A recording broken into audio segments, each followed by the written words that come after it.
as Newsom said, I did my research on the Branch Davidians, which was a religious sect founded by Victor Vega in 1955, but in 1981, David Koresh became leader.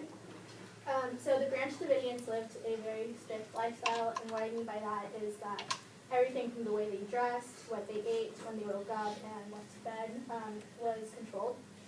So, but however, David Koresh, who was their leader, did not follow any of these rules. And a fun fact, well, I probably shouldn't say fun fact, but the fact about David Koresh is that he fathered over 12 children with several women, some who were as young as 12 years old when they first became pregnant with his child. The Branch Davidians also believed that an apocalypse was coming soon, and for this reason they believed that they had to build an army of God, and the way that they would do this is that they stocked up on over 400,000 weapons in their compound, which was known as Mount Carmel, and it was located in Waco, Texas.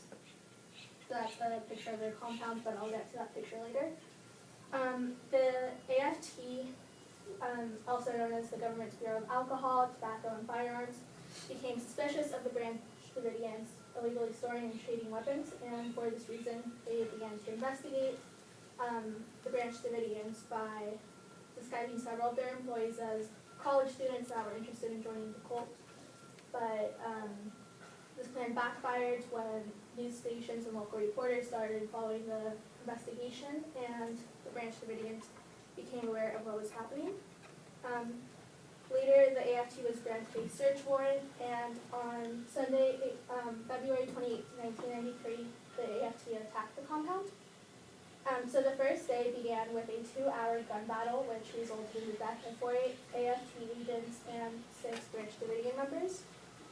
And on the 51st day of the standoff, the FBI used tear gas to try to get the Branch Davidians to come out of the compound and surrender, but this plan did not work. And 4 hours later, the compound burned to the ground, as you can see in this picture.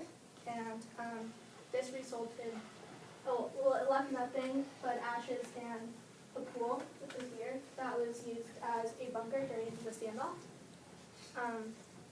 This resulted in the death of 80 people, including 25 children. So how has this endured? Well, it started off in 1999. Senator John Danforth was appointed to investigate the cause of the fire, and in his report, he concluded that the government did not cause the fire and did not direct gunfire at the Branch Davidian complex.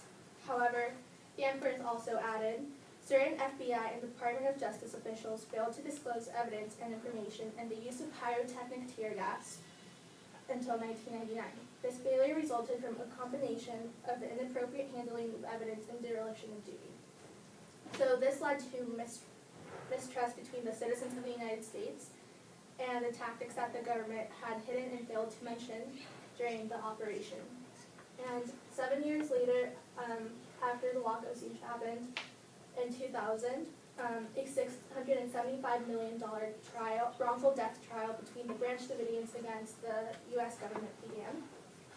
So the U.S. government argued that members of the cult were suicidal and began the fires, which resulted in the deaths of many people, while the Branch Davidians argued that members of their cult were not suicidal and that the government shared responsibility for the death of 80 people.